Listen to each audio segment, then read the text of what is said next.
రాష్ట్ర ఆర్థిక పరిస్థితినిపై వైట్ పేపర్ రిలీజ్ చేయండట. సీఎం రేవంత్ కు కేంద్ర మంత్రి కిషన్ రెడ్డి లేఖట. గత బీఆర్ఎస్ నేటి కాంగ్రెస్ పాలనలో రాష్ట్ర అప్పుల పాలు. అప్పులు చేయకుండా రాష్ట్ర ప్రభుత్వం నడిచే పరిస్థితి లేదట. కేంద్రం నుంచి వచ్చే వడ్డీ రహిత రుణాలపైనే ఆధారపడుతుందని కామెంట్ అట. 2014లో మిగులు నిధుల్లో ఏర్పడిన తెలంగాణ 10 ఏళ్ల బీఆర్ఎస్ పాలనలో 27 నెలల కాంగ్రెస్ పాలనలో అప్పుల పాలు అయిందని కేంద్ర మంత్రి కిషన్ రెడ్డి ఆరోపించారట. దీనికి తోడు ప్రతి ఏటా పెద్ద ఎత్తున పెరుగుతున్న తలసరి అప్పు రాష్ట్ర ఆర్థిక దుస్థితిని నిదర్శనమని పేర్కొన్నారు. అలాంటి పరిస్థితుల్లో రాష్ట్ర ఆర్థిక పరిస్థితికి సంబంధించిన వాస్తవాలను ప్రజల ముందు ఉంచాల్సిన అవసరం ప్రభుత్వానికి ఉందన్నారు. త్వరలో ప్రారంభం కాబోయే రాష్ట్ర బడ్జెట్ సమావేశాలకు ముందే రాష్ట్ర ఆర్థిక పరిస్థితిపై వైట్ పేపర్ రిలీజ్ చేయాలని డిమాండ్ చేశారట. ఈ మేరకు మంగళవారం సీఎం రేవంత్ రెడ్డికి కిషన్ రెడ్డి బహిరంగ లేఖ రాశారట.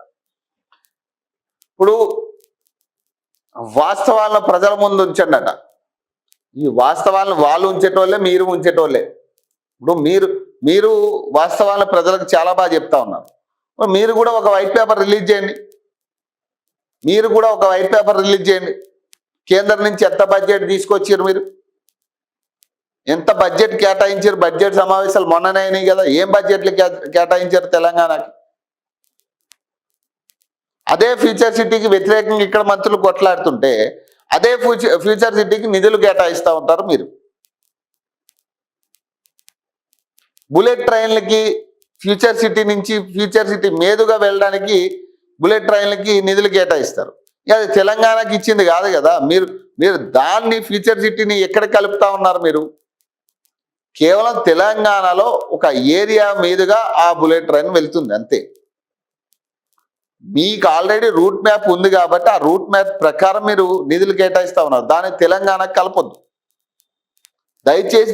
దాన్ని తెలంగాణకి కలపాల్సిన పరిస్థితి కాదు. ఇక్కడ తెలంగాణకి మీరు ఏం చేయాలనుకున్నారు, ఏం చేశారు, బడ్జెట్లో ఏం కేటాయించారు?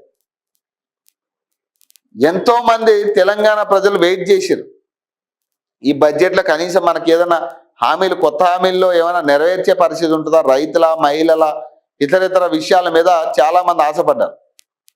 కానీ ఇప్పటికీ కూడా బడ్జెట్లో ₹1 తెలంగాణకి ఇచ్చిన పరిస్థితి లేదు గతం నుంచి కూడా. మరి ఎట్లా మీరు మళ్ళీ వైట్ పేపర్ రిలీజ్ చేయమని కాంగ్రెస్ పార్టీని అడుగుడు ఏముంది?